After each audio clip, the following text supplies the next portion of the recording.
गोठ्यात मोडलं होता. तर मग ते इथून गुडघ्यातून सळ्या बसवले. आता चांगलं झालं आता. नमस्कार, मी doctor Sushant Ghumare, orthopaedic surgeon, Asian Noble hospital येथे पूर्ण वेळ कार्यरत आहे.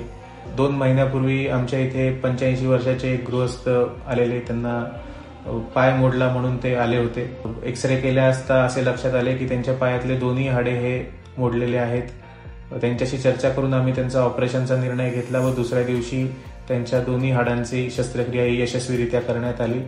1 महिन्याची व्यवस्थित ट्रीटमेंट घेऊन ते व्यवस्थित आज वॉकरवर चलत होते. दुसऱ्या महिन्याच्या अंती त्यांनी वॉकरही सोडून ते बिना वॉकरचे व्यवस्थित चालत आहेत. या सर्व शस्त्रक्रिया एशियन नोबल हॉस्पिटल येथे महात्मा फुले योजनेअंतर्गत पूर्णपणे मोफत केल्या जातात. तरी रुग्णांनी याचा लाभ घ्यावा. धन्यवाद.